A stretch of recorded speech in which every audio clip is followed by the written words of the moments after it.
बिस्मिल्लाहिर्रहमानिर्रहीम। अस्सलाम वालेकुम। मन ज़ैनब बलूच। प्रोग्राम कानून बिजाना शुमारा वशत कना मर्ची मैं टॉपिक वास्ते के कॉन्स्टिट्यूशन तहा अमेंडमेंट चिया के मुल्क तहा म गिंदी के चपचागरदक बहरानियत का हर कसी दपा मा इश्कन गए पार्लियामेंट तहा बीबी असम्बली तहा बीबी कौमी असम्बली बीबी या नेशनल असम्बली बीबी हर जगह में यक्के गप कनक बह गई अदलिया तहा बेचारी अदालतन तहा हर जगह गवर्नमेंट निमगा चे हमें गप कनक बह गए या पार्लियामेंट तहा कि ये अमेंडमेंट लाजम है कॉन्स्टिट्यूशन तो का इसी असरात चे बयान थे और इसी ज़रूरत चे पेशत का पहले दम देखिए गप्पे भी हाल दर लुटा थी चारों का ना कि माँ बेगंदे के इलेक्ट्रिक का मर्चा के मजनी बदमाशी दे मारता खास करके हमारा बलोच आबाद इलाका या कराची तहा मलिर लियारी गुलमार या देगे अंचे चपचागर्द इलाका आइन ता मा बेगंदे के बिजली नबे के बराबरी औदे मर्दम चेवड़ा अन्नी निश्तगावती लोगानी तहा चेवड़ एक घर में तहा निश्तगा और ये हालात फेस कर गया ये भी एक मजनी इशू है भले जब ईशानी खिलाफ आवाज़ चेस कनक भी आ आवाज़ अभी कस गोश नदारी ना मालूम की आवाज़ कसे गोशदारी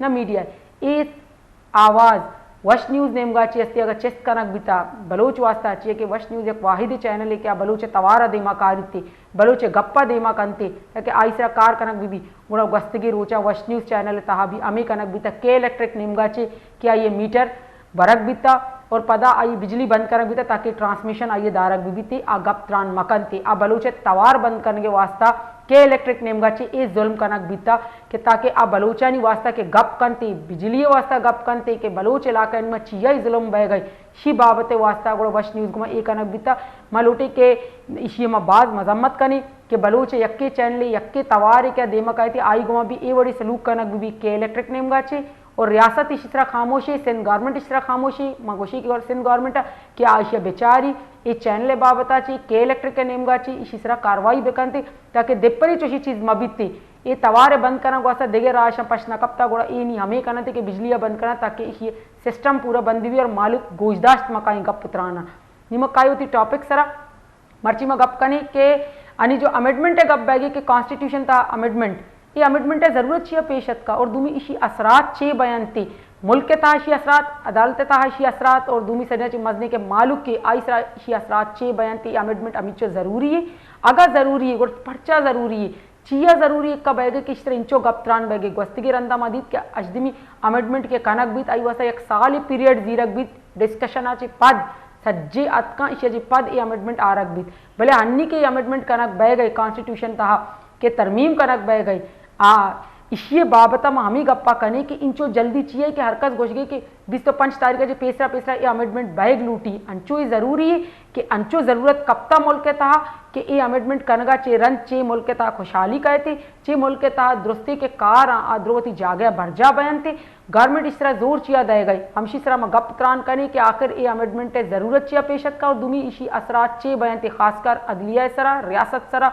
माशरा सा और सजा चे मजनी मालूक के साथ तहा इसी असरात चे बयान के हमशी गप करनी वादा महकमा हमरादारी करेंगे एडवोकेट सुप्रीम कोर्ट साबिका सदर सुप्रीम कोर्ट बार ऐसे यासीन आज़ाद साहब। अस्सलाम वालेकुम सर। वालेकुम सलाम जी सर, आपको प्रोग्राम में खुशामदीद कहते हैं।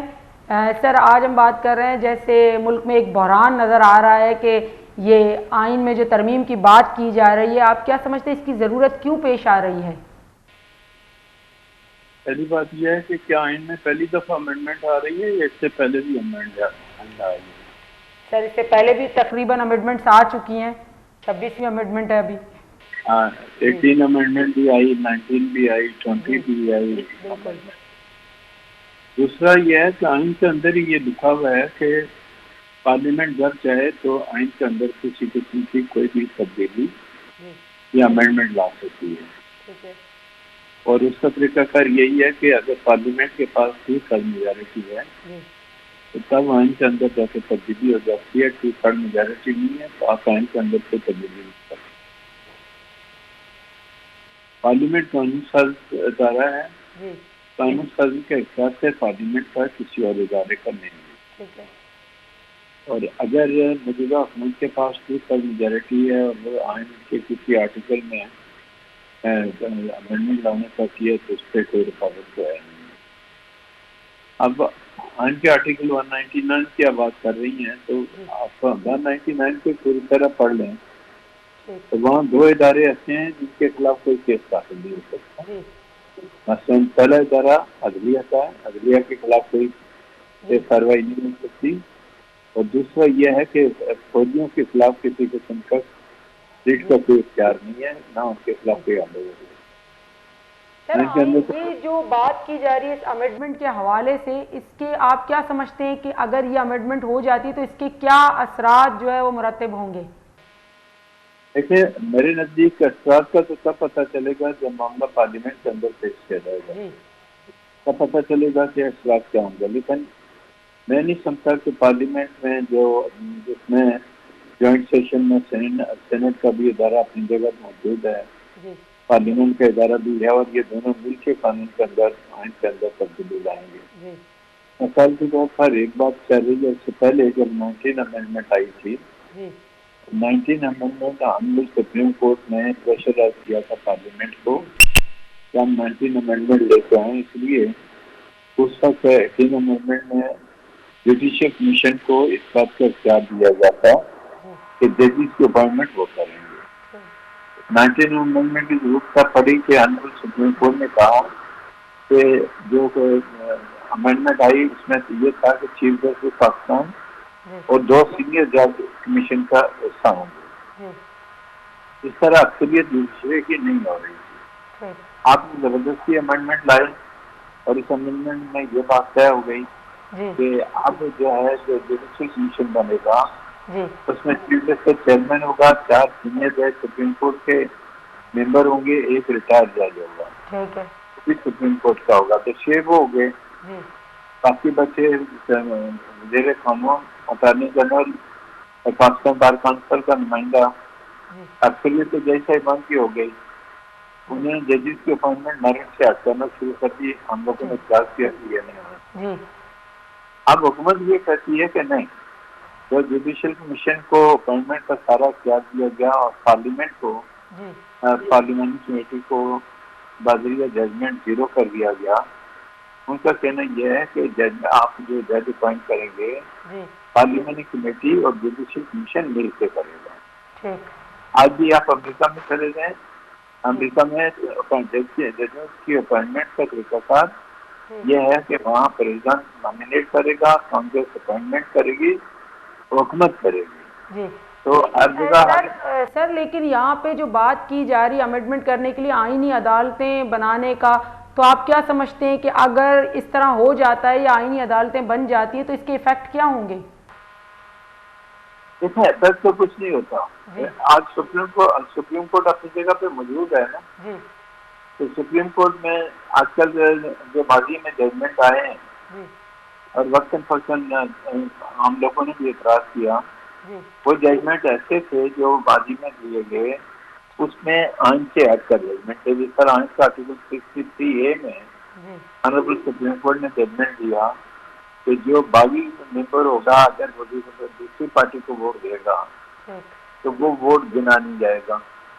आइन के आर्टिकल 63A में ये बात नहीं थी, उसमें यह था कि वोट गिना जाएगा, लेकिन जो मेंबर अपनी पार्टी से हट के देगा उसको डिस्क्वालीफाई किया जाएगा।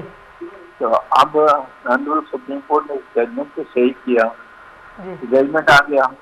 अगर हुकूमत से जो है ना पार्लियामेंट आइन के आर्टिकल 63 को अब ये डिसाइड करती है कि वो वोट काउंट होगा लेकिन कानूनी कार्रवाई होगी। सर तो आर्टिकल 63 एक उसमें भी तो अमेंडमेंट हो रही है, उसके भी बारे में कहा जा रहा है कि इसमें भी अमेंडमेंट की जा रही है, जैसे कि वो बाकी में अगर आईनी अदालतें बनाई जाए तो आर्टिकल 63 इसमें भी तो अमेंडमेंट हो रही है। नहीं, 63A में अमेंडमेंट इसलिए हो रही है कि माजी में जब ऑनरेबल सुप्रीम कोर्ट ने जजमेंट दिया जो आइन के आर्टिकल 63 के खिलाफ, अदालतें जो फैसले देती हैं वो आइन के मुताबिक देंगी, अपनी मर्जी के फैसले नहीं देंगी। अब जब ये सूरत आई, अब जब सुप्रीम कोर्ट का जजमेंट किया आ गया तो सुप्रीम कोर्ट ने कहा कि वोट गिना जाएगा, ठीक है। तो अगर वोट गिना जाएगा तो फिर उस जजमेंट की रोशनी में अगर आइन के आर्टिकल 63A में ये अमेंडमेंट आ जाती है कि जो आदमी एक पार्टी का दूसरी पार्टी को वोट देगा वो वोट काउंट होगा, तो वो आप बताएं वो अमेंडमेंट सुप्रीम कोर्ट के हुक्म के मुताबिक है या उसके हट कर है। तो उसका असर इसलिए नहीं होगा कि अगर माजी में कोई फैसले गलत आए हैं, देखें हमारी अदालतों ने हर माशाल्लाह को घर सब कुछ फराहम किया। तो क्या आइन में जो फौजी लोग ताकत के बलबूते हुए इक़्तिदार में आते हैं, उनको ये सुप्रीम कोर्ट की जिम्मेदारी नहीं थी कि वो कहते कि माशाल्लाह गैर कानूनी है, आपने नहीं किया। तो अब ये जो सूरत हाल है, यहाँ आर्टिकल 184 में तब्दीली आ रही है, तो 184 में तब्दीली क्या आई है कि पहले तमाम इख्तियार चीफ जस्टिस ऑफ पाकिस्तान के पास थे, अब 3 जजों के पास चले गए। 3 जजों के पास क्या हो गया कि चीफ जस्टिस 2 जज जो अलग रवा था, वो 2 जज अलग हो गए, चीफ जस्टिस अकेला हो गया। बंद करने का इख्तियार चीफ जस्टिस से निकल के 3 के पास गया, 3 में 2 जजों का अलग ग्रुप बन गया, चीफ जस्टिस अलग हो गया, चीफ जस्टिस बंद कंस्टिट्यूट नहीं कर सकता। तो ये जो आईनी बहरान का हम पैदा करने की कोशिश करते हैं, इस आईनी बहरान को मीट करने के लिए आइन के अंदर तब्दीली का इख्तियार होना चाहिए, और ये पार्लियामेंट को दुनिया की कोई ताकत नहीं रोक सकती मेरे नजदीक। लेकिन सर इसके लिए वो अक्सरियत भी तो चाहिए होती है ना, कि 2/3 अक्सरियत होगी तो आप अमेंडमेंट कर पाएंगे। देखिए ना, वो तो मैंने अपने बातचीत के दौरान लिखा है जी, खैर हुकूमत के पास कोई साल मेजोरिटी है ही नहीं है जी, आइन के अंदर तो किसी किस्म की अमेंडमेंट हो ही नहीं सकती जी। तो अब हमारे लीगल एक्सपर्ट जो पढ़े, कुछ लोगों ने सिंध हाई कोर्ट में केस कर दिया, कुछ ने जाके सुप्रीम कोर्ट में कर दिया। सिंध हाई कोर्ट में जब केस लगा तो DB1 ने वकला से पूछा कि कानून है कहाँ जिसको आपने चैलेंज किया है, और सिंध हाई कोर्ट ने जो आर्डर पास किया वो पढ़े, उन्होंने कहा ऐसी पिटीशन मत फाइल करो, ये चीज अभी कानून बना ही नहीं है, पहले से उठा के ले आए हो। दूसरी पिटीशन हमारे 6 वकीलों ने जाके सुप्रीम कोर्ट में की, इसमें आजमेरी सब भी शामिल हैं। तो अब जब देखा कि सुप्रीम कोर्ट झटका मारेगा क्योंकि कानून बना नहीं, आपने पहले ही चैलेंज कर दिया, तो कल आमिर खान ने जाके कहा कि हम अपनी पिटीशन वापस लेते हैं, तुमसे इतना तो पूछते आपने फाइल क्यों की है। तो हम जब हमारे जो वकील भाई सर इसमें आर्टिकल 199 में को भी छेड़ा जा रहा है, तो आप क्या समझते हैं कि ये फंडामेंटल राइट्स जो हैं, जो एक पिटीशन दाखिल करने का इख्तियारात था, उसमें भी अगर कुछ होगा तो लोगों को कहाँ फिर इंसाफ के लिए किस दरवाजे को खटखटाएंगे? जैसे पहली बात यह है कि जो हाई कोर्ट है उनके पास आइन के आर्टिकल 199 के तहत जो सो मोटो इख्तियार था वो सुप्रीम कोर्ट ने खुद ही खत्म कर दिया। बिल्कुल। और उन्होंने कहा कि ये इख्तियार से सुप्रीम कोर्ट है 184(3) में आपका इख्तियार है। अब आइन के आर्टिकल 199 में एग्रीव्ड पार्टी जो कोर्ट जाती है, ठीक है, मसलन आपके साथ हो गया, आपको राउंड करना तो आपका 491 में आपको जाके कहेंगे कि बंदे को कोर्ट में लेके आ जाओ। मैंने जिस तरह शुरू में कहा कि आइन के आर्टिकल 199 में ये लिखा हुआ है कि वाली पाकिस्तान के खिलाफ और अदलिया के खिलाफ रिट नहीं फाइल हो सकती, तो आखिर आपने इन 2 इदारों को एग्जाम क्यों किया कि इनके खिलाफ केस नहीं हो सकता? अगर वह फौज का इदारा कोई गलत काम करता है, आइन के अंदर इख्तियार होना चाहिए ना आपको पिटीशन फाइल करने का, तो वो पिटीशन मेंटेनेबल नहीं है। सर पार्लियामेंट ये कहती है कि ये जो चीज़ है ये गलत है। आप ये बताएं जो पार्लियामेंट जो अमेंडमेंट लेके आएगी पब्लिक के इंटरेस्ट में होगी या पब्लिक के इंटरेस्ट के खिलाफ होगी? वो पब्लिक के इंटरेस्ट में होगी। इसी तरह आइन के आर्टिकल 184 में पब्लिक इम्पोर्टेंस का इशू था, वंस कंस्टिट्यूट करता था सिर्फ ऑनरेबल चीफ जस्टिस। माजी में हर चीफ जस्टिस ने आइन के आर्टिकल 184 में जो उनके इख्तियार दिया था उन्होंने मिसयूज किया, ताकि मुख्तार साहब आए उन्होंने बर्तन भी उठा के नीचे फेंके हैं। तो ये क्यों? तो आपको जो इख्तियार देंगे, अगर आप उसको मिस यूज करते हैं, और कल पार्लियामेंट कहती है कि आइन के आर्टिकल 184(3) में जो आपको इख्तियार दिए गए हैं आप इसको मिस यूज करते हैं और उसको वो अमेंडमेंट लेके आते हैं उसके अंदर कि आप ऐसा नहीं कर सकते, तो वो पाकिस्तान के 25 करोड़ के अवाम के हक में होगा या उनके खिलाफ होगा? ठीक। तो पब्लिक इंटरेस्ट का मतलब ये है कौन देख सकता है पब्लिक इंटरेस्ट के मामला को? सिर्फ पार्लियामेंट देख सकती है, बाकी कोई इदारा नहीं देख सकता। बिल्कुल। बहुत बहुत शुक्रिया सर आपका। आपने हमें टाइम दिया, हमें ज्वाइन किया।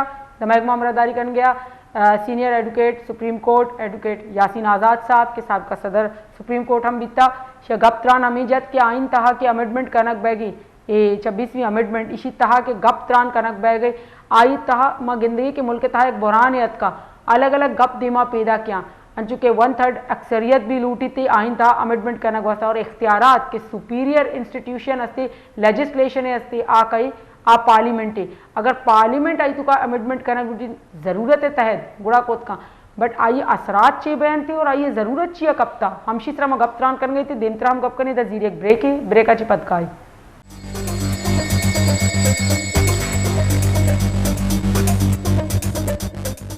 ब्रेकाची पद हमारा वशत कनी अंचुके में गप कर गई थी आइन तहा तरमीम मुल्क तहा एक बुरान शी असरात चे बयान थे और दुमिशी जरूरत ची पेशत का अंचुके मदीता के कराची तहा अस्ति ऑल पाकिस्तान और लॉयर्स कन्वेंशन भी वित्कनक बिता हमें बाबता कि आइन तहा ये तरमीम बैग लूटी या इन्ना अगर बित्ती कुछ असरात चे बयान ये बाबता मैं हमरादारी कर गई एडवोकेट इख्तियार अली चन्ना के कराची बार एसोसिएशन के सदस्य मजनी बारे ISC जनरल सेक्रेटरी। अस्सलाम वालेकुम।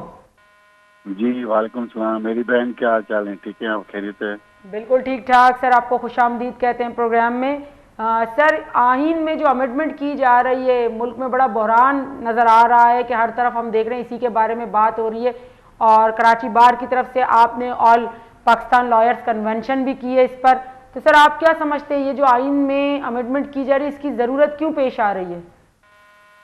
देखिए मेरी बहन, सबसे पहले तो मैं आपको ये बताता चलूँ कि जो आईनी अमेंडमेंट का जिक्र किया जा रहा है 26वीं अमेंडमेंट का, ठीक है ना, वो अभी तक तो हमारे पास कोई मसवदा नहीं आया।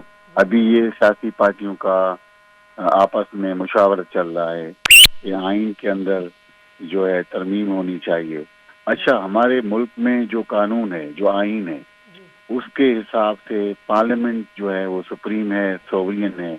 पार्लियामेंट जो है कानून साजी का एक इदारा है, उसको आइन के अंदर इख्तियार है कि आइन के अंदर अमेंडमेंट करने का। यही वजह है कि 25 अमेंडमेंट पहले वो कर चुकी है पार्लियामेंट।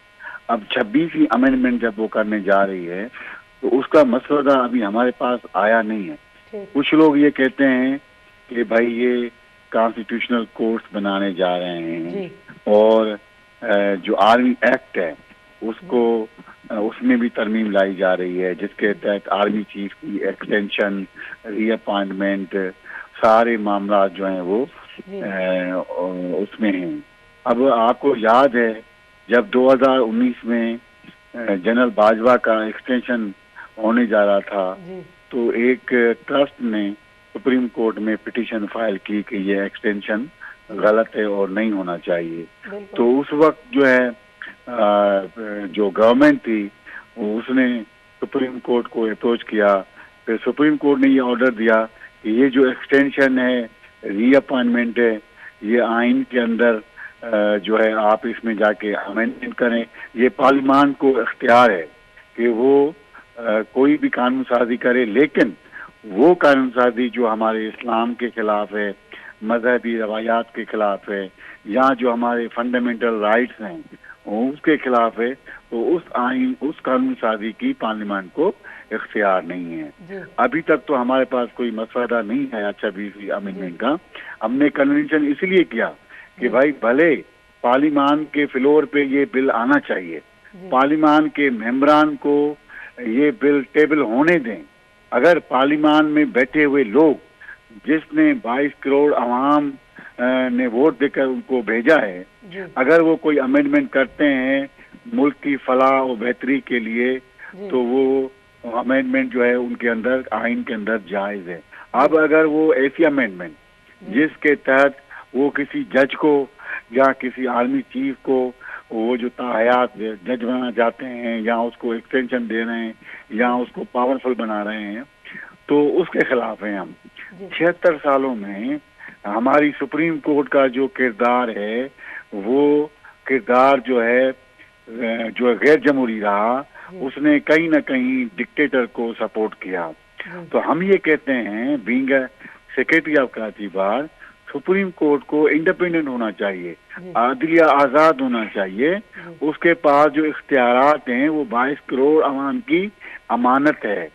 22 करोड़ अवाम को वो इंसाफ दे। अभी अगर आप सुप्रीम कोर्ट को देखें सर आप क्या समझते हैं कि ये जो अमेंडमेंट की जा रही है, क्या इसमें सुप्रीम कोर्ट, क्या अदलिया आज़ाद नहीं रहेगी अगर ये अमेंडमेंट हो जाती है? देखें, मेरे पास जो मुसवदा आया उसमें ये था कि ये सुप्रीम कोर्ट के पास जो आर्टिकल 184 के तहत जो पब्लिक इंटरेस्ट मैटर्स हैं या सियासतदानों के केसेस हैं वो रहती है। अभी आप देखें सुप्रीम कोर्ट के अंदर 200 केसेस सियासी हैं, बाकी जो 52,000 हैं, कहते हैं कि कोई कहता है 62,000 है, वो सारे केसेस जो हैं वो पब्लिक के हैं, 22 करोड़ आवाम के। उनका 10-10, 20-20 सालों में नंबर नहीं आता। यही वजह है कि ये आइन में अमेंडमेंट होने जा रही है कि भाई या तो एक आइनी बेंच बनाएं, या जजों की तादाद बढ़ाएं, या फिर एक अलग से कोर्ट बनाएं जिसमें सियासी मुकदमा चलें। ये जो सियासतदानों की लड़ाई है इसको अलग करके सेपरेट प्लेटफॉर्म पे जाके डिस्कस किया जाए ताकि 22 करोड़ आवाम के जो इंसाफ में रुकावट है वो खत्म हो जाए।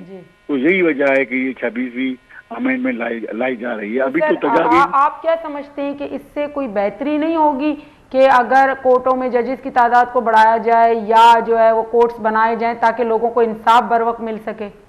बिल्कुल, देखें जब ये 12 करोड़ आवाम थी तो ये 17 जजेस की तादाद है सुप्रीम कोर्ट में। अब ये 22 करोड़ बढ़ के 25 करोड़ आवाम हो चुकी है, अभी भी वही तादाद है। तो तादाद बढ़ानी चाहिए, कोर्टें बनानी चाहिए, हाई कोर्ट में जजेस ऑफ नंबर उसको बढ़ाना चाहिए। अभी सिंध हाई कोर्ट में 12 जजेस की वैकेंसी खाली पड़ी हुई है। अंदाजा लगाएं कितना बड़ा नुकसान हो रहा है आवाम का, आवाम को रिलीफ नहीं मिल रहा। कोई 3 ट्रिलियन पैसे जो हैं टैक्स के, जिसके ऊपर स्टे है। आप अंदाजा लगाएं क्यों स्टे है उस पैसों के अंदर। वो पब्लिक का पैसा है, वो आवाम का पैसा है। अगर वो स्टे खत्म हो जाएगा, वो जो हमारा FBR का टैक्स है या सिंध बोर्ड रेवेन्यू का टैक्स है उसके पास चला जाएगा। ये जजेस जो हैं, ये जजेस मैंने पहले भी कहा था कन्वेंशन में कि 2 जी में, एक जनरल है दूसरा जज है, जिसने 22 करोड़ आवाम की जिंदगी जो है ना वो उसको बर्बाद किया हुआ है, जिंदगी आजाद की हुई है। अच्छा सर, आप क्या समझते हैं जो आईनी कोर्ट्स बनाने की बात की जा रही है अमेंडमेंट में, आप क्या समझते हैं इससे कोई बेनिफिट होगा या इसके असरात क्या होंगे? देखें, दूसरे मुल्कों में मिसाल लें जो तहजीब याफ्ता मुल्क हैं, तरक्की पजीर मुल्क हैं, उधर एक बेंच है, एक अलग से कोर्ट है, फेडरल कोर्ट जिसे कहते हैं, उसमें सिर्फ इस तरह के केसेस डिस्कस होते हैं जैसे कि सियासी मुकदमात हो गए, आईनी मुकदमात हो गए। बाकी जो सिविल मैटर, क्रिमिनल केटर जो केसेस हैं उनकी अलग से कोर्टें हैं। तो हम यही कहते हैं कि आवाम के जो सिविल केसेस हैं, क्रिमिनल केसेस हैं, वो उनका नंबर भी आना चाहिए, वो चलने चाहिए। यही वजह है कि आइन के अंदर अमेंडमेंट लाएं, लेकिन वो अमेंडमेंट जो है मुत्तफिका तौर पे पार्लिमान के मेंबरान से मंजूर करा ली जाए as per procedure of parliament. जो रूल्स और रेगुलेशंस हैं जो आइन के अंदर तरीकेकार दिया गया। अगर ये बात कर रहे हैं कि 25 अक्टूबर तक ये अमेंडमेंट आनी बहुत जरूरी है, तो इतनी जल्दी क्यों, मतलब क्या वजह है? नहीं, अमेंडमेंट देखिए ना, वो तो प्रोसीजर है। आप मुझे ये बताएं, 18वीं तरमीम की सबसे बड़ी तरमीम जो है वो 18वीं तरमीम है। उस तरमीम में मेरे ख्याल में कोई एक साल का पीरियड लग गया जी। 90 दिन तो खाली 90 डेज तो मुसलसल पार्लियामान के अंदर डिस्कस हुई और उससे सूबों को फायदा हुआ है, सूबों को इदारे वापस मिलना शुरू हो गए। हो सकता है, देखें, किसी की नियत पर आप तब तक शक ना करें जब वो साफ साफ हमारे सामने आ जाए सारी चीजें। अभी तो वो आपस में सियासतदान, कल वो उसकी स्टेटमेंट थी जो PTI का जनरल सेक्रेटरी है, राजा इकराम, क्या नाम है उसका, उसने कहा कि जो मौलाना फजल रहमान का जो मसवदा है उसको हम किसी हद तक सही समझते हैं। हो सकता है ऐसी कोई चीजें साथ बैठकर वो मुत्तफिक होकर पार्लियामान के अंदर लाई जाएं और आइन के अंदर अमेंडमेंट करके उससे मुल्क को फायदा पहुंचे। हो सकता है, अभी हमें उनके ऊपर कोई ऐसा शक या शुबा नहीं करना चाहिए। सर इसमें ये भी कहा जा रहा है कि आर्टिकल 199 को भी छेड़ा जा रहा है, तो आप क्या समझते हैं कि इससे क्या कोई फायदा होगा आवाम को? बताएं, मुझे ये बताएं 188, 184 और 199 जो कॉन्स्टिट्यूशनल रिट है जी दोनों कोर्टों के पास, मुझे बताएं कि आपको पता है कि मिसिंग पर्सन के हवाले से मैंने बहुत सारी पिटीशन फाइल की हैं, कोई फायदा नहीं है, कोई फायदा नहीं है। हाई कोर्ट के अंदर, सुप्रीम कोर्ट के अंदर भी कोई नहीं है। तो ऐसा इख्तियार जो आपके पास है वो आप उसको इस्तेमाल नहीं कर रहे, उससे आवाम को कोई फायदा नहीं पहुंच रहा, तो बेहतर तो यही है वो आर्टिकल आपसे लेकर उसके अलग इदारा बना क्या मुझको। जी तो सर ये आर्टिकल 63A इसमें भी अमेंडमेंट की जा रही है, तो इसको क्या समझते हैं कि ये भी कहाँ तक फायदेवार साबित होगी? 63 वो आर्टिकल है जी जो 200 केसेस है जी सियासतदानों के, बिल्कुल वही 63 है जिसने 22 करोड़ आवाम के केसेस को फानवी किया हुआ है, बिल्कुल रखा हुआ है। उसके लिए मेरा तो ये जाती ओपिनियन है, उसको तो सुप्रीम कोर्ट से बाहर लिया जाए, तो उसके लिए अलग से इदारा बनाए, सियासतदान अपने केसेस अलग फोरम पे जाके फाइट करें। जी मेरी बात जी। अच्छा सर, अगर हम क्या समझते हैं, अगर आइन में अमेंडमेंट हो जाती है और ये तमाम चीजें जो रखी गई हैं तमाम चीजें हो जाती, तो इसके असरात क्या मुरत्तिब होंगे, अच्छे या बुरे? देखें आप ये बताएं 18वीं तरमीम के असरात अच्छे हैं ना, तो हमें अच्छे की उम्मीद करनी चाहिए। बिल्कुल। और मैं तो इस चीज के खिलाफ हूँ, कुछ अमेंडमेंट ऐसी हैं, प्रोपोज अमेंडमेंट है ना, अभी तो हमारे पास आया नहीं है ना, तो जो मेरे पास ड्राफ्ट है मैंने कहीं मुसद्दिका सराय से नहीं लिया, मुझे ऐसे ही मिल गया, इंटरनेट से मिल गया।